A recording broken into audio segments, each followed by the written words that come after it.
Hey,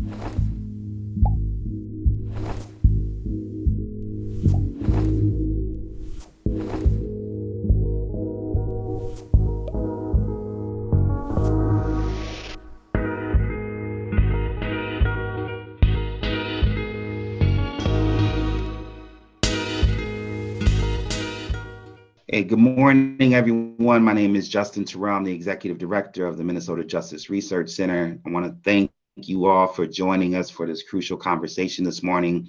We're going to be talking about reimagining community supervision. At the MNJRC, we value difficult conversations. We try to be a bridge, which means sometimes, it's about bringing folks together who disagree with each other. Sometimes being a bridge means that, we lay ourselves down so folks can walk across the divide. And I want to encourage folks in this conversation, where I don't think we'll hear a lot of disagreement, to really start to create space to use your imaginations to think about what a criminal legal system, to think about what a justice system could actually look like. We, at the MNJRC, we don't believe that we have a justice system today. We refer to it as the criminal legal system. And that system is designed at times to protect the profits and property of the wealthy and divide and control the rest of us. And so that is not justice. And so we invite you on to this conversation so that we can actually create space in our busy days to reimagine what justice can look like. And so we'll be recording this conversation. I'm sure Will's got a couple announcements. I'll hand it back to him in a moment, but I just want to say thank you to our panelists. You are all very busy and experts on this issue, and we value you taking time to lead this conversation with us. I want to say thank you to everyone who's attending this morning. We can't say thank you enough, because without you all, our organization, really has no one to fall back on or to hold us accountable or to fight for. And so we offer ourselves as a tool and a weapon in the fight for justice, and I am eternally grateful.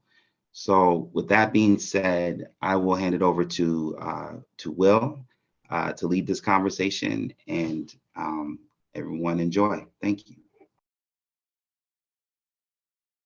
Thank you, Justin. We know the problems with community supervision in Minnesota. It's been a subject that's come up for decades now, but we have not done much to fix it. And one of the leading problems here is that admissions are driven by revocations, failures on community supervision. About 2 out of every 3 people that show up at our prisons get there because of a supervision failure. That's about 25% of our standing population in the prisons in Minnesota every day, on any given day. And it's super costly, $77 million per year. To deal with this problem, that community supervision is just not working well in the state of Minnesota. And if you'll notice, all our panelists are female today, and this Get Tough era really affected women in Minnesota. Women's incarceration skyrocketed in this state from the 1980s to the present. Just years, I'm throwing some numbers at you, but look at those numbers in red. We only had 76 women in prison in 1978. By 2016, we had 774. Now it's come down since then with COVID, but that is a massive climb. And I think the folks from Violence Free Minnesota and Kahlee at Until We All Are Free can talk about this a little bit. Look at jails too. Only 45 women in jails in Minnesota in 1970, over 1,000 by 2018. This Get Tough era criminalized lots and lots of women in Minnesota. And the problems that women face on supervision have been noted going back sometime. As early as 2004, the Department of Corrections reported that women were getting revoked, especially for technical violations, at really high rates. And as early as 2004, they recommended that local correctional agencies implement some gender-specific programming for women for these unique barriers. And it's now 2023, and we're finally getting around to doing some of these things, led by Representative Athena Hollins, who's going to present today. So we're finally getting around to doing some of these things that have been talked about for a long time. So I just want to give a brief overview before turning it over to Representative Hollins. We are making transformation here in Minnesota. We've already restored the vote for people on community supervision. There is a bill that's moving forward. We don't know exactly where it's going to end up, but to cap probation sentences at 5 years, which is something people have been pushing for a long, long time. And then in the omnibus bills, and we'll see how this works out, but there's a Senate omnibus bill and a House omnibus bill. And Athena Hollins has been a champion of this to limit people being sent back on technical violations for a long time. And now it looks like that might finally come to fruition. There's also some earned incentive compliance credits in these bills to incentivize good behavior instead of just punishing wrongdoing. Eliminating fines and fees, which would be huge. This came up just yesterday. I was talking to a person and she was talking about all the different fines and fees she had on probation, and it was impossible. She was working at McDonald's, impossible to get ahead with all those fines and fees. And then supervision must provide gender responsive, culturally appropriate services. And I think we should talk about this a little bit in the session. And I know the folks from Violence Free and Kahlee can do this. What does that actually look like in practice? So our first speaker is Representative Athena Hollins. She serves the people of 66B in Ramsey County. She's a graduate of Reed College and the University of St. Thomas Law School. She serves as House Majority Whip and also sits on the Public Safety and Policy Committee. So I'll turn it over to you, Representative Hollins. Thank you so much, Will. And I apologize if it's echoey where I am. I'm in a back room because there's actually a mandatory training happening for us right now that I am ducking in and out of to be here. So please forgive me. Again, my name is Athena Hollins. I represent District 66B. Started my second term not too long ago. And I'll be totally honest, this is not an issue that I had a lot of experience with before coming to the legislature. So I am a lawyer, but I practiced family law and estate planning, and then transitioned from doing that to doing diversity, equity, and inclusion work in the legal field. And what the whole process in the legislature and working on the Public Safety Committee has really taught me is that we're actually woefully lacking in the diversity, equity, and inclusion space in the legal field because we're not looking at the diversity, equity, and inclusion of people who are going through the legal process. We're looking at like who gets hired in law firms and not what this actually looks like for people who are part of our quote unquote justice system. And so it's really been eye-opening for me to be a part of this conversation. The number one thing that I want to highlight for folks and that I bring to the legislature when I'm talking about this issue is that we want to make sure that folks know that most of the people who are currently who are incarcerated on supervision violations aren't convicted of new offenses. They are incarcerated for breaking rules of their supervision, like using alcohol, not reporting their address change, not following any rules that are set out, such as curfew times, or simply interacting with somebody who is is a felon. And that might be somebody who's like literally in your family. And because of the over-policing in our Black and Brown communities, that often is the case, right? Because it's so pervasive that people have been charged with crimes because of the over-policing that happens in those communities.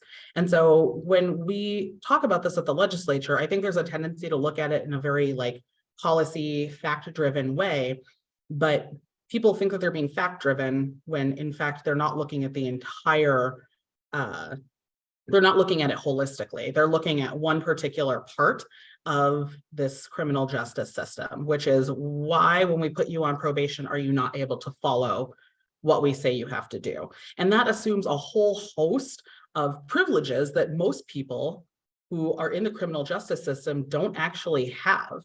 We don't have the flexibility to decide where we're going to live, who we're going to interact with, where we're going to be employed, et cetera. And we don't have individuals backing us up to make sure that that actually happens in a way that follows these arbitrary rules that are put into place. And so part of what I feel like part of my responsibility at the legislature is to bring a lens to that and to have conversations with people and bringing real world stories about how people have been violated in these situations, and sent back to prison for these violations so that people can really understand it and wrap their head around it. What I want to talk about today is the fact that we have a DFL trifecta, a Democratic trifecta in Minnesota, which means that we have this tremendous opportunity to reform our criminal justice system in meaningful ways. And I think Will touched on several of them already, which I think are incredibly important and something that we should be really proud of. And I'm sure, in the House where I represent, we are very proud of it. We're really excited by it. And I think we all, for the most part, see that there are these inequities and that the system that we have in place isn't working for folks. The other thing that we also, sorry, I'm jumping around, but the other thing that we like to bring up and talk about is the fact that Minnesota has some of the lowest incarceration numbers, but the highest probation times in the whole country. And I want to believe that the judges and legislators and people in power who made this a trend in Minnesota were doing it with altruistic reasons. I want to believe that this was done out of the goodness of their hearts. And they thought, you know what, people don't need to be locked up. But the reality is, 30-year probation sentences that's not helpful. That's not something that is useful to anybody. And especially when your probation has a ton of arbitrary requirements on it that are virtually impossible to follow. So I'm really excited for what we're able to do looking forward. What I will say is, and I don't want to speak ill of the other body, but, while we are moving in the House with these progressive reforms and very needed reforms, the reality is we are facing hurdles in the Senate, which is, I think, by nature, a more conservative body. And certainly has a smaller majority. So they have a 1-vote majority, which means they have to basically make everybody in their entire caucus happy if they want something to pass. Because, one person, 2 people can throw that off and make it not happen. And so I think that it's a struggle, and I don't want to get people's hopes up. As you kind of tempered it already, Will, being like, we'll see what happens. It's in the omnibus, but we'll see. And I think that's correct, because when we go into conference committee, it's going to be a whole different ballgame. The other thing I wanted to highlight is that our GOP counterparts, our Republican counterparts, are very consistently talking about individuals who are out on probation and have committed some sort of heinous crime. And that's not the people who are most people, right, on their technical violations who are being recommitted. Those are something small, things that aren't even crimes often. And they are pointing out anybody who has been on probation that is then, doing a carjacking or something like that, really committing a whole nother crime. And it is not lost on me that as we are trying to reform the probationary system, that this is suddenly the thing that they are harping on and that they are intensifying their attacks on. I don't think it's accidental. I think it's very purposeful, and that they are using it as a way to simply push for more incarceration. And so I think that while we are looking at how we move forward, we want to make sure that we're moving forward correctly and not taking 1 step forward and 2 steps back by increasing incarceration times, but lowering probation times. Because we know that incarcerating people is not restorative either. That's not how we get people to be fully functioning members of society. And I think, and Will probably knows this because I say it all the time in Public Safety Committee, but our goal, I assume everybody's goal in this space, is that we want people to be fully functioning members of our communities and our societies. And it's not purely punitive. It's not purely making victims whole. It's that we want people to be able to participate, because it is not only unjust for us to keep people locked away and keep them controlling their lives, but it's also unduly expensive. I mean, basically what we've done is say, instead of incarcerating you and giving you food and a place to sleep, now we still pay people to track everything you're doing, but we don't give you food or a place to sleep either. So we're really, you know, harming people in multiple ways. And we need to move away from this entire system that is purely punitive and might make somebody feel better, but doesn't actually accomplish the goals that we have as a society.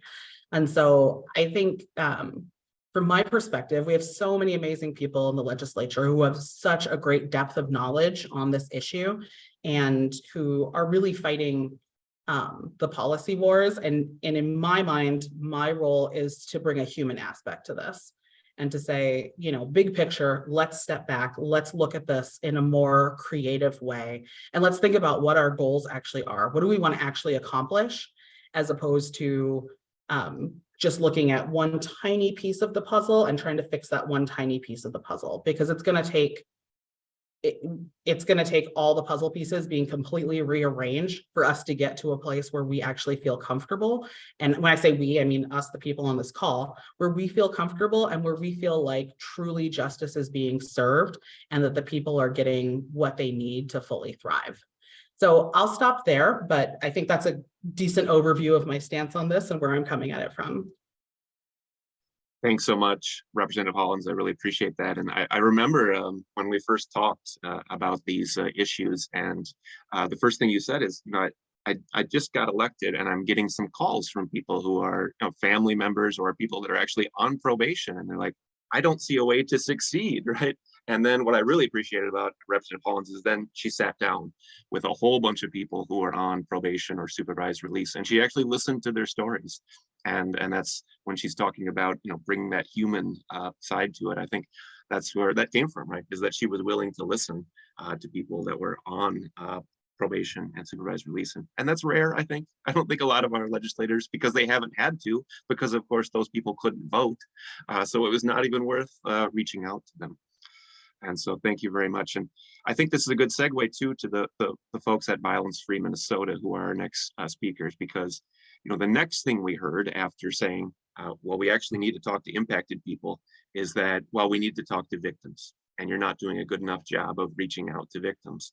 And so we went to the folks at Violence Free Minnesota, which is, you know, kind of thought of as a victims group in Minnesota.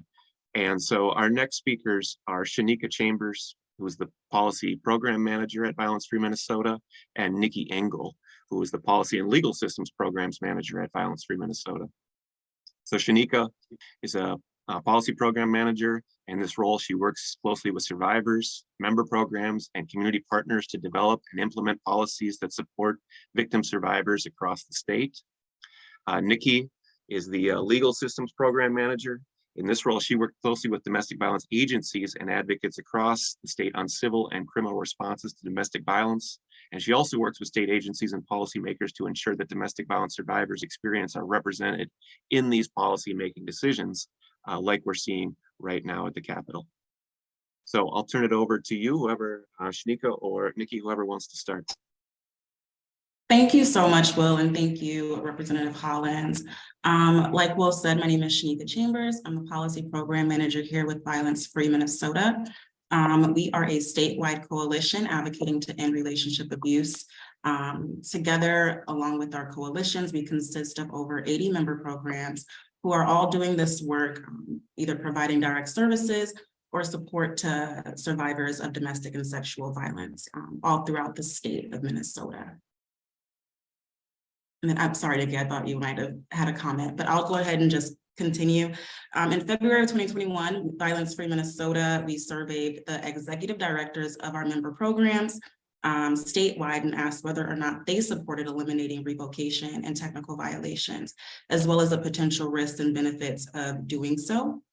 Of the EDs that responded to us, we learned that 82% of those responding programs supported eliminating revocations, as well as revocations for technical violations. Responding programs also thought that eliminating revocation and technical violations could be incredibly beneficial for victims, their families, by increasing family stability and removing those barriers to seeking assistance and escalating and/or abusive behavior in the future. Thanks, Shenika. So for those of us who work in the field of domestic violence, we know that for many victims, separation from the abuser is not the goal of intervention. Rather, they want the violence to stop. Engaging with programming in their communities to address their use of violence and abuse, accessing treatment for substance use and or mental health needs, participating in rewarding work, and achieving housing stability, these are all critical factors in increasing victim survivor safety. And these factors can be addressed through community-based programming and services and can't be addressed by sitting in a cell. But what about accountability, right? Many survivors will tell you that the person who abused them did so with impunity for a very long time. Even in 2023, too often our families, friends, religious institutions, and systems minimize or turn a blind eye to a wide range of coercive and controlling behavior that steadily diminishes a victim's agency, safety, and sense of self. DV advocates believe that it's critical that this cycle of impunity and collusion is interrupted if individuals who abuse are to be sent a clear message that this kind of behavior is not tolerated in our communities. An individual who violates a condition of probation or parole should be held accountable for that violation. And it could be especially important that these folks are held accountable, that folks with a history of domestic abuse are held accountable because of the ways that impunity has functioned in the abuse. However, accountability is not best served by someone spending 30, 45, or 90 days in a cell for a technical violation, especially when that revocation too often has a negative impact on the victim survivor and their children as well. Many victim survivors depend on their abusive partner to maintain housing, for financial support, in childcare and co-parenting, etc. The ongoing instabilities caused by revocation are often felt by an entire family, not just the individual under supervision. And for those victims who do hope to safely exit the relationship, they shouldn't have to depend on the chance that their abuser will be revoked back to prison due to a technical violation to access the space and the resources that they need to flee. The best way for Minnesota to support victim survivor safety is by increasing funding for the kinds of services and resources that break cycles of violence and victimization. So supporting sustainable community-based advocacy, affordable housing, a robust social safety net, etc. These are the kinds of things that break these cycles and allow victims to exit relationships safely if they need to. Violence Free Minnesota has also listened to the voices of victim survivors who are themselves on probation or parole. So these are exactly the kinds of women and other Minnesota citizens who have so greatly increased the rates of incarceration and supervision in Minnesota. And what we learned from those conversations was how the threat of revocation for a technical violation becomes another tool in an abuser's toolbox. For victim survivors who are themselves on supervision, and therefore are some of our most vulnerable victim survivors because of that, threatening to report real or imagined violations of conditions of release functions as a powerful mechanism to keep that individual frightened and under their control. Removing this tool could benefit victim survivors who are navigating the collateral consequences of their own legal system involvement. Ultimately, the coalition and the vast majority of our membership believes that a focus on rehabilitation versus punishment better addresses victim safety concerns and better stands to reduce recidivism and future violence, ultimately leading to safer communities for victim survivors and their families. Thank you, Nikki. And just piggybacking off of what Nikki stated, I just wanted to touch briefly on the need for these rehabilitative programs and funding for community-based advocacy groups. Increasing and improving this access to community and other rehabilitative resources for individuals who are under community supervision is detrimental, not only to prevent recidivism, but also in keeping people and communities safe. Probation often entails onerous requirements that include reporting, drug testing, tedious rules and regulations that can and oftentimes will become a financial burden for those who are on probation. These economic sanctions are enthralled within the probation system and are only an additive to the cost of living, low wages, familial and mental health needs for individuals who are under community supervision. For vulnerable individuals who already face an onslaught of challenges, satisfying these obligations of finding employment and housing and supplying themselves with other basic material needs become almost close to impossible. So while preparing for this panel, I read one statistic that stated that in 2015, 3.8 million adults were under probation or community supervision, which accounted for around 56% of the 6.7 million people nationally who are under supervised control. Very few of these people, whether they are in prison or out of prison and on community supervision, will actually receive any sort of rehabilitative service that can help them to address their histories of trauma and abuse, addiction, unstable housing, and other barriers that they may have had towards employment.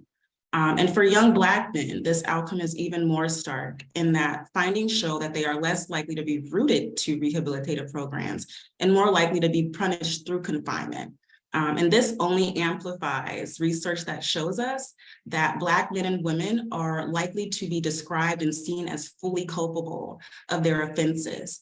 And this is a truth that should really be concerning for all of us. So funding community-based advocacy groups and expanding programs that are culturally specific and meet the unique needs of those being supervised are a couple of ways that could improve the state's response to the prison or jail to probation algorithm. Throughout this legislative session, Violence Free Minnesota has advocated for policies like the Minnesota Rehabilitation and Reinvestment Act, which is a bill that through design says no, victim safety is not maximized through increased punishment or even by simply keeping bad people in jail where they have limited to no access to resources and education that can help them. The goal overall should be to make the criminal legal system less harmful and more beneficial for probationers, and ultimately for victim survivors, their families, and the communities as well.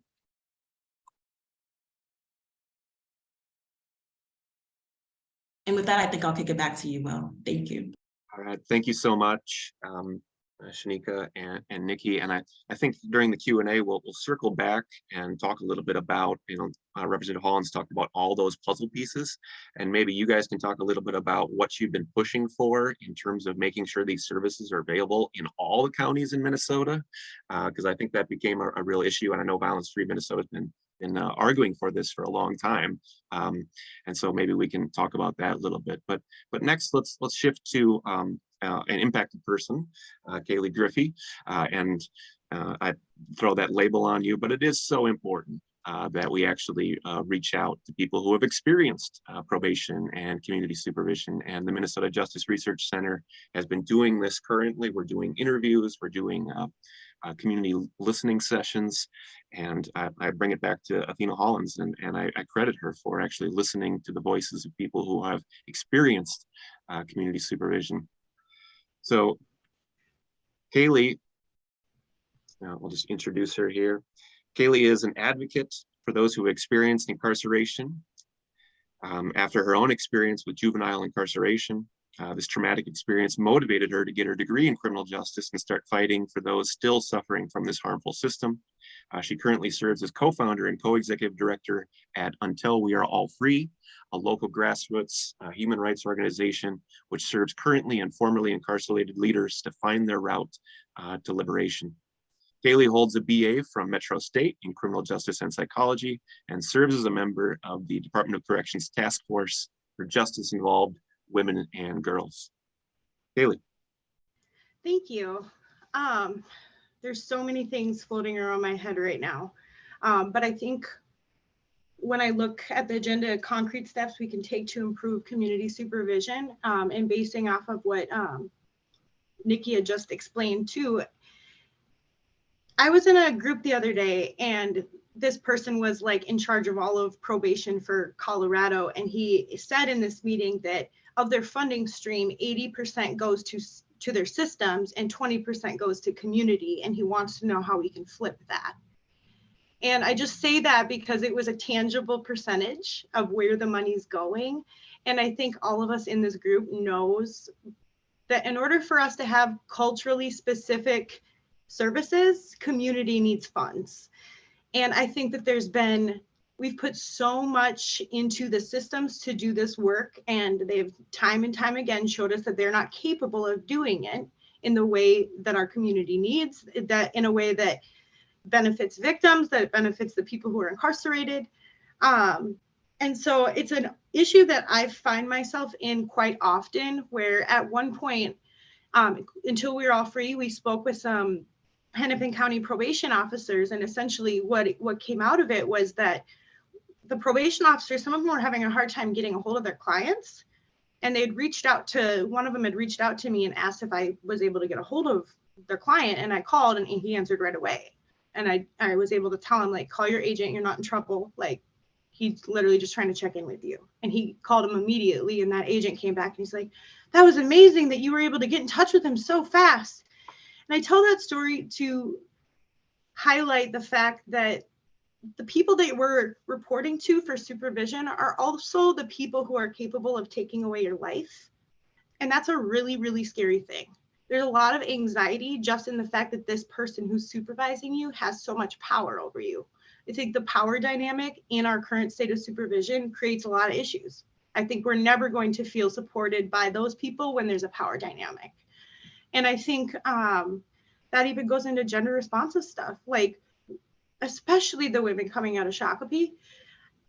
Every single woman in Shakopee is coming out with a trauma history. Even when they did, TBI, they did like statistics essentially to figure out how many people incarcerated had TBIs. The women had like 75% of them had a TBI. Compared to like the men, it was like in 25 to 30%, but like the women were significantly higher. And essentially what we know is that is a result of domestic violence and in histories of domestic violence.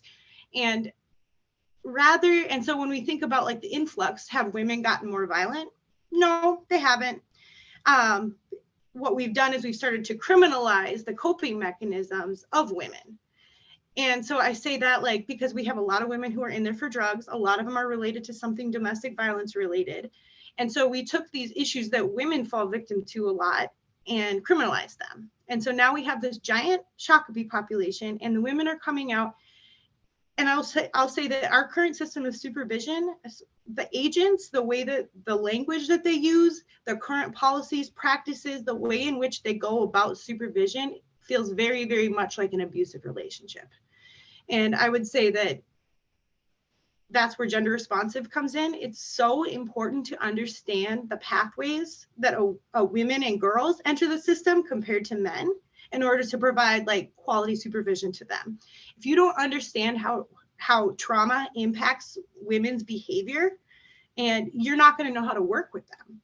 Because for women, we don't do well with power. No one does well with power dynamics, but when it's very triggering to something that has really harmed us in the past, there's no trust there.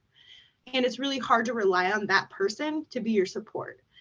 And so I throw all of that out there. And then essentially we just have, the department's really, really good at doing like blanket things over everybody, and that just doesn't work for humans. It doesn't matter if it's inside the system or outside of the system. We're not cookie cutter people. We're very complex when we come with our own bag of things and issues and our responses. And the current system is set up to like filter people through as if they're not complex. And essentially what happens is you have so many people that are misunderstood. Half those technical violations are people dealing with something real, and the person who's in charge of their life doesn't really care to understand what's going on, or they don't care to invest the time to understand, or they just don't want to deal with it. And so they just use their typical system response and like, oh, HRU can decide. HRU can decide. I don't know. HRU can decide. And it's a thing. It's like, none of these people are really understanding the people that they're working with and the things that they've encountered previously and the things that they're going through in real time. And so I would say like gender responsiveness is super important, but I think all of us need to have like responsive agents who actually care to understand what we're going through. And I don't know that it comes in the form of an agent because of the power dynamic. I think anytime there's a power dynamic, why would I want to be, I'm not going to tell my deep, dark secrets to somebody who's got power over me. That's not where I go for my support. you know, and I don't think any of us go to that avenue for support. It's not natural. And I think to expect people to bring their stuff there is not realistic. And especially when on top of it with this, even if you have a really nice agent, you're going to have these stupid blanket policies. For instance, like things that diminish your character. For if someone's made a radical transformation in their life and they're no longer participating in violent behaviors, but they fail a UA for marijuana, there's like a tendency to not see that person as transformed anymore because they failed that UA for marijuana. And so like we have these like, essentially, we put these like high expectations on people of what that transformation should look like. And it's just, it doesn't fit for the person, you know? So there's all of, you know, I could go on that forever. There's plenty of people who are required to take UAs who don't need UAs. It creates another barrier for them. They have to find transportation to get there. A lot of times they have to pay for it. And first of all, they didn't even have any drug or alcohol addiction involved in their case. But this is just one of those blanket policies that gets thrown on them. And now they have to adhere to these, you know, rules and regulations. And it's just, it's too much. I've often said to people that like, especially ISR, I don't know, I would struggle on ISR, even as a responsible adult. I think all of us would, because it's so unnatural to like ask somebody to come into this new experience. And then on top of it, you should also do all of these other things. Like it would be hard for me even being out here. And so another thing that I think I've seen a lot of is that agents, and it really depends on, and that's another thing, you can't count on anything for reentry unless you know who you're going to have. It's really dependent on who you get as an agent as to how great or how bad your life's going to go. You know, and I think there's a lot of anxiety for people with that too. But one thing that I've noticed like somewhat recently is that agents have a lot of power when people don't have money. They use people's lack of money to like bully in a way. Or like have this authority over how they spend their money. And so like I had, you know, like we had awarded some grant money to some people and they were allowed to use it for a car or housing. And I actually had an agent step in and try to say, no, I need to see proof of where this money came from before you can do that. And it was just like, it wasn't until I jumped in and explained that this money could be used for that he started to like kind of quiet down, because there were like other ears and other people involved in it. But if I hadn't been there, like he would have just shut down, like, nope, you can't buy a car. You're not getting that car. And God only knows what other kind of dictating there might have been with that money that wasn't theirs to dictate. And so, but what was funny is once there was other people that were involved, essentially the agent kind of lost power and kind of took a step back. And in that moment, I realized that when our people have the resources that they need, it builds not only their confidence, but it also prevents bullying from happening. Because even people that make it successfully off probation, all of us have a horror story. Just because we made it doesn't mean it was effective, doesn't mean it was, you know, quality, doesn't mean it wasn't hell. Because the reality of it is most people who are capable of navigating through difficult waters will make it off probation, but it took a lot of navigating and a lot of sacrificing for them to make it. And, you know, like another thing, like it's great when you walk out the prison doors, but like, and it's a celebration a lot of times. It's been a long time coming. There's this idea that, you know, I get to be free now. But like, I have this hard time sometimes where I have to like, it's almost like someone who's expecting a baby, how they say, you don't really, there's nothing you can do to prepare for it. Well, same goes for reentry, because you don't know who you're going to get. You don't know which conditions they're going to hold you to the highest to. And a lot of people don't realize, no, you're still in it. Like I have to have that conversation with people. Like it's not the time, like it is celebrate. Yes.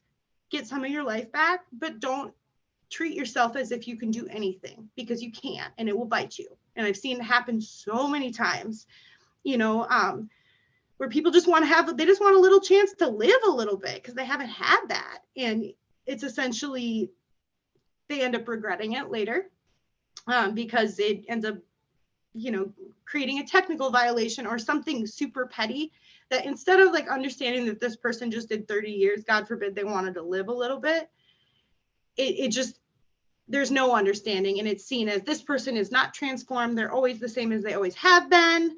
There's nothing new here. There's always some sort of like criminal intent behind anything that someone does as a violation, even if it was just a normal human thing. And so it's just, it sucks because like people don't realize, okay, now that you're out, now is the time you have to be really careful because all of this freedom is right in front of you, but you can't grab it yet because they'll get you. It's a test, And so that's really challenging for some people when they have all this energy and they're ready to fulfill their hopes and dreams. It's a really hard thing. It's hard to not sound like this negative, pessimistic, anxiety-inducing person, but I'm really speaking from experience, and the people that I've seen come out with that same energy and it not go that way for them. And so it's just, I just feel like it's a really, we rely on it too heavily. And I know, like, I'm sure it's kind of, I feel like it's old now, but the movie 13th, they talk about that being the next phase of incarceration is incarcerating people in their homes. And it's scary because we can't see it. I know someone who is in the same circumstances as other people, but he has to wear an ankle bracelet because that's the rules of the blanket type rules for this halfway house. When I know other people in the same circumstance, they don't have a bracelet. They have a lot more freedom. And that's like another thing at play too, is that people rely on their peers to kind of understand what's okay and what's not. And I've also seen that bite people where they have a really hard agent and this person doesn't, and as far as like getting on supervised release or ISR, like there are people who are on SR who probably should have been on ISR and vice versa, but it almost just seems like there's not really they don't really know who they're working with is what it comes down to, is that they don't really even understand the people enough to sometimes they get it right, I guess, but for the most part, like there are oftentimes people who are on ISR that don't need to be on ISR. There's nothing about their lifestyle that says that they're a danger, and it goes both ways. But I feel like the supervision system as it is just like these people that just watch over you and are waiting for you to mess up so that they can tear your life apart again. There's nothing about it that's rehabilitative. There's nothing about it that's supportive. Not to mention what really what is very triggering for me. The place that I was incarcerated in, it was a juvenile detention center, maximum security. So all of the staff that worked there are now ISR agents. And so I know it's interesting for me when I see people that have those staff as their agent, because I've personally been under their thumb before. And it scares me because I'm like, I know how they treated me. I don't even want to know how this experience is going for the people that I'm working with.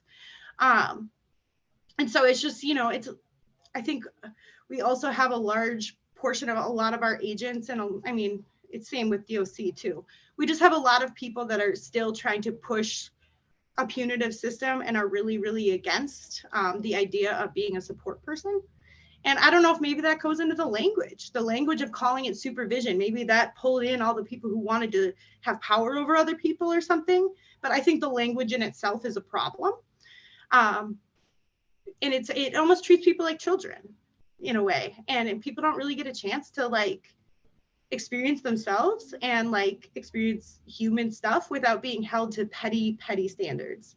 And so I know I just said a lot and I was kind of all over the place, but that's what I got.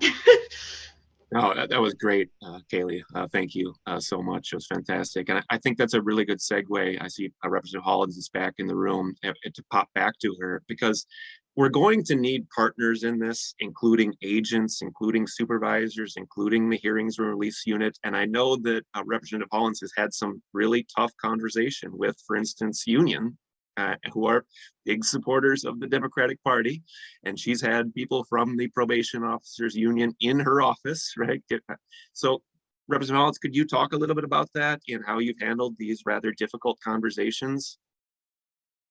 Sure. I mean, so the first thing I'll say is I feel like the first thing I'll say is I've never been yelled at or scolded as much by any by any groups as I have been this year, which I think means that I'm doing something right.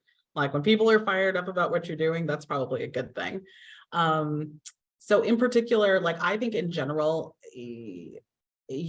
allowing people to be heard is really an important thing. Just making sure they feel like their voice is being heard.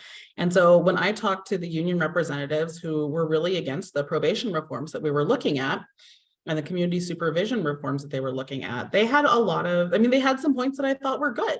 And they had some language that I thought were valid about the safety of the person as well as the safety of the community.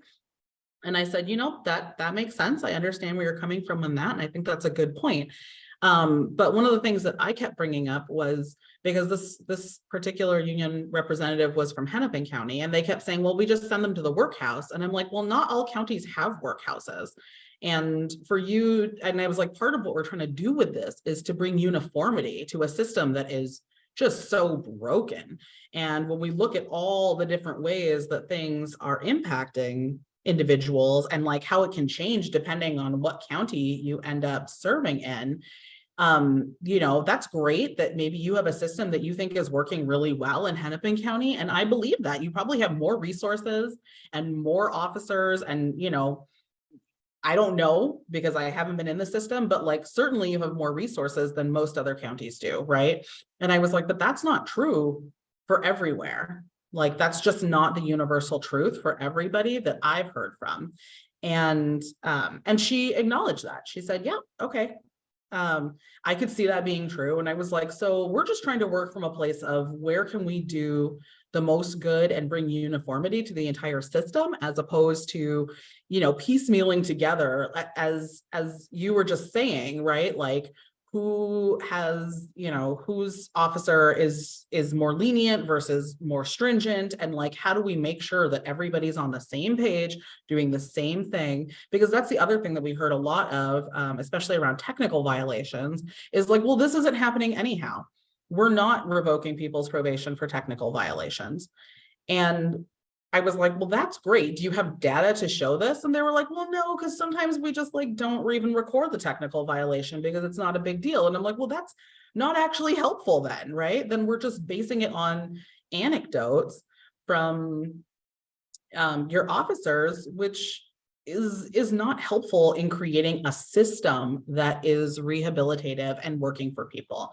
And so, I think usually when we come at it from that perspective of like, we want to be data driven, we want to be restorative, because that's the other thing. I don't know about all probation officers, but certainly the woman I was talking to, she was telling me stories about her experience in this and how she really did care about some of these people that are going through this process. And she was genuinely concerned about, substance abuse concerns that they had with opioids, and that she didn't want this person to die, and that she had somebody who actually OD'd while they were in probation, and she felt really guilty about it. And I can understand that feeling of like, you're in charge of this person to some extent, right? Or like you're overseeing them and you lose them, and that's on you, and it feels really bad.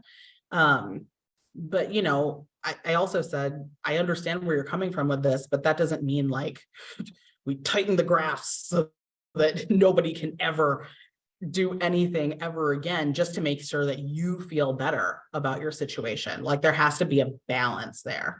And so, it wasn't an easy conversation, and I don't think we came out of it like all kumbaya and like we all agree on everything. But I think she had a better sense of where I was coming from with it. And she certainly expressed appreciation for being heard out. And I expressed appreciation for her coming and speaking to me about it and not just testifying against it.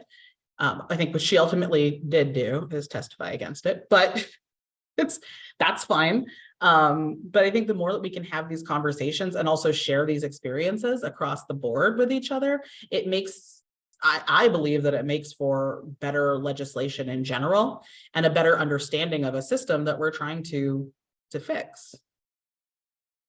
Yeah, and I think that's a great point, especially on the data, Representative Hollins. I don't actually know how many people are revoked for just technical violations and how many people are a threat to public safety, because we don't even have that data, right? And most states do provide that data, and we don't even know. So I think there's really important parts of the bill that will bring more transparency and more accountability and actually help us. And I think that, and I'm going to shift it back to Nikki and Shenika, because I know you guys have been doing work in places like Bemidji to make sure that there are more of these resources in the community for women, especially because I'm sure a lot of people on this call know the racial disparities are just off the charts, especially for Indigenous women, right? So it's in the bill that there has to be these gender specific, right, community programmings throughout the state. I think they're probably going to be reaching out to folks like you and saying, how do we actually do this? So could you talk a little bit about that, what it means to have these services across the state? Yeah, absolutely. Kahlee did a great job kind of covering the uniqueness of women's justice system involvement. So I'm not going to I won't kind of go over that, but I will say that when the data that Shenika talked about, when we spoke with our executive directors of our member programs to get, a feel of where they landed on this, one of the concerns that did come up for folks who, they say, yes, we are supportive of ending revocation for technical violations, and we have some concerns, right? We have some kind of questions about that. One of the things that kept coming up from our programs in outstate Minnesota was, yes, like we believe that community-based services and programming are the way to create real change here, right? Not sitting in a cell, but we don't have those services and programming, right? Like we don't have the resources to have robust programming in this area. When we have someone, for example, someone who's committed domestic abuse, that is a part of their conditions of release are that they need to attend domestic abuse transformation programming, right? Or what we used to call betters intervention programming. We only have one program to serve 3 counties, and the wait list is 8 months long. How is that person, it's not possible for them to be successful in their conditions of release because we don't have the resources, right? So that's a problem. I loved what you said, Kahlee, about kind of flipping that investment, right? So if it's in Colorado, it might be 80-20, right? I'm not sure what it is here, but we know that whatever it is needs to be altered, right? We need to see more money going to community-based programming and services, because that's where the change can happen. I'll give you a couple of examples of what, concrete examples of what gender responsive, culturally specific services might look like. So we had the ability to do some work specifically focused on Native women in Minnesota that were incarcerated at Shakopee. And one of the things that the women, we were able to interview 62 women, and one of the things that they talked about was housing. So most of the women we interviewed came from the northwest part of the state. And what they told us was there is no halfway housing for women in this part of the state. There's nothing, right? And so their biggest barrier to success and what they wanted to see developed was supportive housing for them in this region of the state. And I think that I'm just going to mention something that's kind of tangential, but one of the things that I have heard from folks at the DOC in supervision is, why would folks want to go back to where they got in trouble, right? Why would they want to go back there after release when that's where they got in trouble? That's where they could get caught back up in the drugs or right? And one of the things we told this person was, listen, 80% of the women we're talking to are mothers. That's where their children are. Like, they are not going to go anywhere else. Their number one motivation for getting out of prison and being successful is to be in their children's lives. So that's a gender specific kind of issue, maybe, right? That we need more understanding around, I think, in our systems. So the women wanted to talk about housing. So through conversations with these women, we developed some initial thinking around something that we're calling the healing house. So the healing house would be an intentional space for Native women on probation or parole to begin their journey towards healing and housing stability. So it's a space where women can address their trauma with a specific focus on sexual and domestic violence victimization. Instead of pressure to secure housing and employment immediately upon release, women will focus on healing from trauma, which is what we think is needed to really create long-term stability and end that cyclical involvement in the correction system. Everything from the physical design of this house to the programming offered and the policies that will govern the house has been and will be created with direct input from women who have been incarcerated. The DOC actually funded the initial design work for this effort. And so last year, an architectural firm called DSGW Architects held what they call a charrette process with 13 formerly incarcerated Native American women at Northwest Indian Community Development Center in Bemidji. So through 3 days of work with 13 formerly incarcerated Native women, these architects walk them through having their input in every aspect of the design of this house.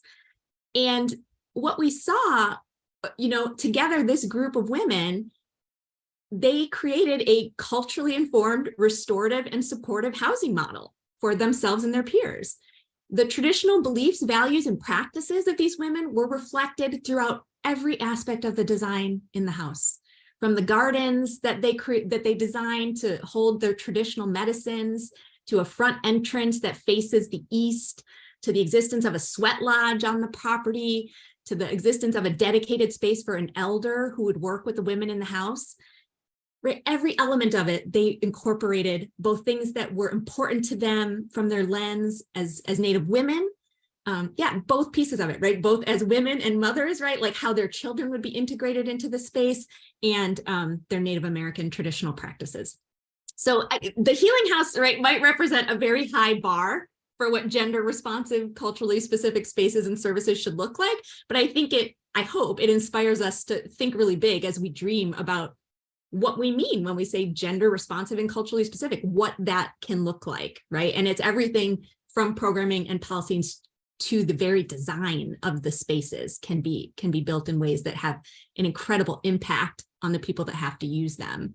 And then I'm going to give you another example that is just I'm not going to talk as much about this one, but I just want to share this.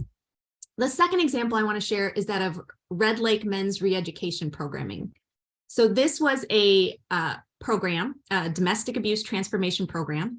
So they worked with Native men who were court ordered to attend BIP, batterers intervention programming, right? Domestic abuse transformation programming. And they were seeing really, really great results in the years they were doing this work. Better results, more success than what many of our mainstream programs can attest to. Their programming incorporated traditional Anishinaabe teachings and cultural norms alongside more traditional analysis of male entitlement, sexism, and patriarchy. Okay, so they were seeing really great results in their community working with these men in this culturally specific, gender responsive way. This program no longer exists. They failed to receive funding in the last 2 years to do this work, to continue this work. And so it's gone. And to me, like that's an incredible tragedy, right? And it's not something that the DOC ever has to deal with, right? They're not going to come to the legislature and, oh, we didn't get the funding to keep Stillwater open. Guess we got to close Stillwater, right? But we're seeing this happen, especially with this kind of programming that works with folks who've used violence and abuse. We've lost so many programs in the pandemic, in what was already a shortage of folks doing good work in this area. So I'll leave you there with those two examples. Yeah, well, unfortunately, that last one, Nikki's just a great example of the lack of sustainability for a lot of these community programs, right? Which we put so much pressure on them to deliver. But in these omnibus bills, there is a line that says we can spur innovation. There's money set aside, and Representative Hollins can talk about this, whether that'll actually make it through the Senate might be a different situation. But and this question came in before the panel. What's one thing you'd like to see innovated? What's one thing you'd like to know more about? And maybe we can kick it to Kahlee or Representative Hollins, where you've had these conversations, and I'd like to know more about that. And we now have this funding to spur innovation for stuff that Nikki's talking about that seems to be working very well. So Kahlee or Representative Hollins, does something come to mind when you see this innovation fund man, I'd like to see it used towards like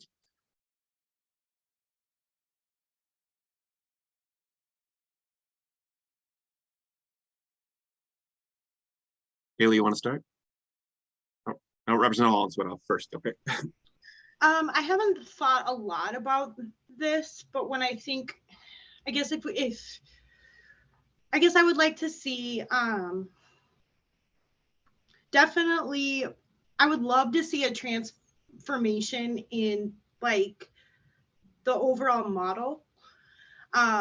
I think it would be really beneficial if we're going to do blanket things, let's have a blanket model of we provide support rather than supervision.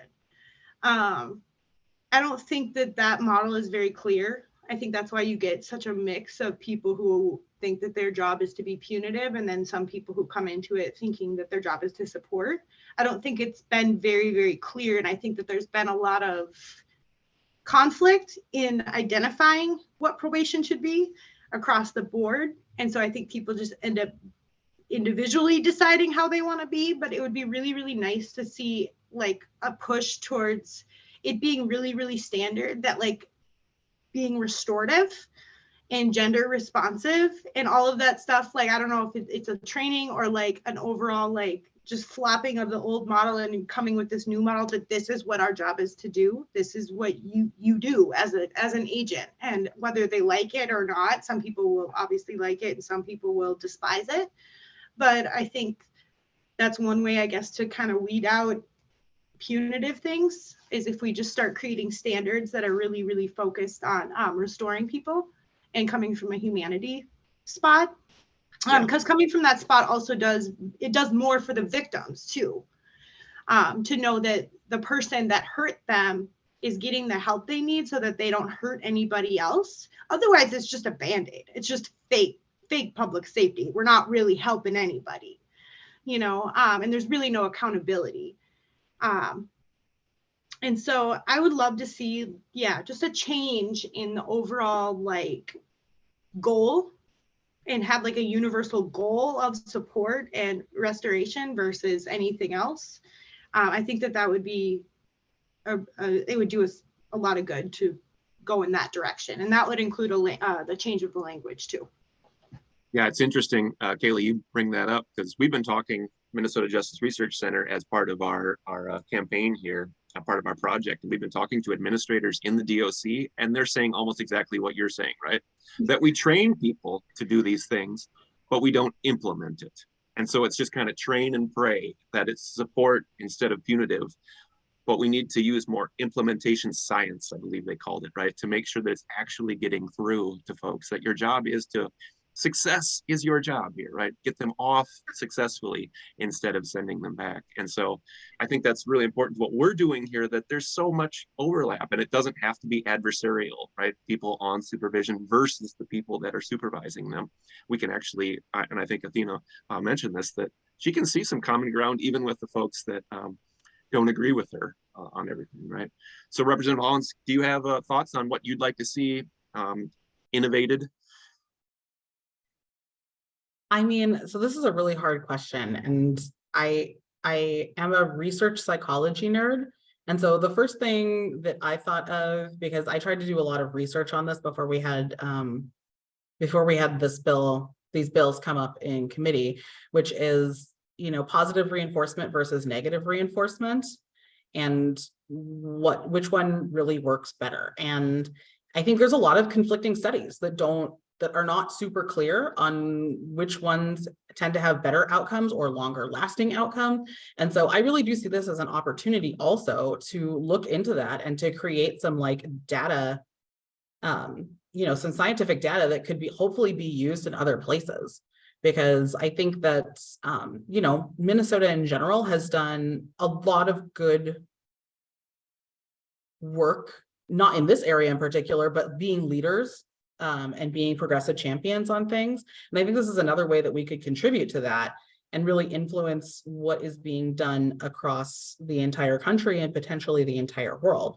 And I think, to your point, my same concerns about, to your point about how are people implementing what is being taught to them, right? Like, especially in supervisors. And so part of the conversation I've been having around policing as well is like, well, if we know or we understand a job to be a certain thing, then we attract a certain group of people, right? And so if people understand being a probation supervisor to being like, we lay the hammer down and we're like taking care of crime and blah, blah, blah, then you're going to attract a certain type of person who wants to do that job. And so I would be really interested to see how we might be able to rework this position and rework like the job description to attract a different type of person to be doing this work and see if that results in different outcomes also. And the same thing, you know, that goes along with policing, right? Like people are like, well, we can't even find police. And I'm like, you can't find the same type of person who wants to do that work. But that doesn't mean there aren't people out there. If you rethink what policing is, then you are going to attract a different type of person who wants to do that sort of work. And if that work is engaging in the community or like participating in like back and forths with people. And to Kahlee's point, like looking towards success, right? Like we want your people to be successful and to be thriving. And that's what we want out of them. Then you're probably going to find different people than folks who want to lay the hammer down on somebody, because that's going to attract a different type of person. So I would really love to see how we may be able to rework these definitions to create a whole different way of thinking about this and attract different people to this industry. Yeah, and Representative Hollins, oh, go ahead, Kahlee. Yep. I just wanted to add something I forgot to add is that all of this needs to come with like community resources, because you can have the greatest agents in the world, but if they have nowhere to refer to, nothing's changing. And so we need these community programs funded so that the people who are trying to work towards restoration can actually have places to send them. So I just want to throw that in there. No, and it's a really important point. And I think the folks that talk about community supervision has been underfunded in Minnesota for a long time, especially with the high number of people that we have on probation and supervised release. And Representative Hollins is so right that Minnesota likes to think of itself as very progressive, right? We're forward thinking, but when it comes to community supervision, and Scott Payton is in the room here from Right on Crime, and he's based in Louisiana, right, Scott? Correct. Yes, and they have been way out in front of us doing these transformations, reforms, whatever you want to call them. And Scott mostly works in red states that have been doing these things for quite a while now. But Scott, can you talk a little bit about that and how you're now playing defense as well? So I think everyone in this room also has to prepare that if these things get passed, they will immediately be detractors, right? And that's what you're dealing with right now in Louisiana. Absolutely. Thank you, Will, and thank you, Representative Hollins, for working on this. And Kahlee, you hit the nail on the head. I was a probation and parole officer for 10 years, and it wasn't until the 6th or 7th year of my career that I began to realize what the actual focus of probation should be. But that culture is very difficult to change. And here in Louisiana, we've implemented many of the practices you guys are looking to change, but our Secretary of Corrections, makes that point that we can pass laws, we can make policy here, but the culture of the individual agents takes time to change. And sometimes it's because they have too many cases and they simply can't address the issues with the care that they need. And, when we're frustrated as an agent, or just in any other part of life, and we don't have the answers, a lot of times we resort to what I call the bad parenting technique. Is I'm just going to tell you because I said. I'm going to talk a little deeper, maybe yell a little bit, and that should fix the problem. And some of it is out of frustration, but some of it does come with the makeup. And the representative was touching on this, is that some go into probation and parole because they don't want to be law enforcement with the hours that law enforcement works, but they still want to have that presence and that power. In Louisiana, we're fully commissioned officers, so you have badge, gun, full arrest powers. You can arrest people on new charges. So that is a problem we have with employees. But we've reduced when you're looking at what you guys are proposing, we reduced our max to 3 years on nonviolent probation cases. And with earned compliance credits, you're looking at maybe 18 months on supervision, and providing that carrot instead of just constantly having the punishment factor has been very successful. I had, grown men that cried when I added a month to their supervision, but didn't flinch when I put them in jail for 7 days for a technical violation. And Will, we discussed this in Louisiana. There's a performance grid which provides some uniformity for agents on how to deal with different technical violations, with suggested remedies to whatever the issues are that address that technical violation. But we do have the problem with some officers wait, present all the technicals at one time, the court feels overwhelmed, and they're left only with a revocation. What I see in Minnesota, which is unlike Louisiana, it's all state run. So it's DOC employees implementing probation and parole. So you do have that hopefully uniformity or a single message coming out. When you have it broken up where it could be DOC or it could be county level, you're looking at a much more difficult situation to provide uniformity. But sometimes you can address that with funding by putting in the certain requirements that are needed. You're saving a lot of money by having individuals on probation instead of in prison, but you have to invest some of that money back into the community. And Kahlee touched on that. In Louisiana, DOC is giving grants to Goodwill, United Way, mom and pop nonprofits, faith-based nonprofits. And I believe it was Kahlee that made the point about people not going back to the area where they originated. I would have people on probation tell me that I want to move from this area. I want to go somewhere else, get away from the crime. It's like, there's someone in that area that you want to move to saying the same exact thing. The community part of supervision is building that community back. Getting the resources from the community to help you grow. The probation and parole officer plays an important role, but it is not the entire role. They'll never win the trust of the people in supervision because of their position and authority, but they will be able to deal with those that don't want to work within the system. And there are going to be those that don't want to do right, but we have to define what probation success is. But these are good steps moving that direction, but we fight it every year in the legislature. Our session started yesterday, and there's already 50, 60 bills wanting to do away with good time credits that are earned while somebody's in prison.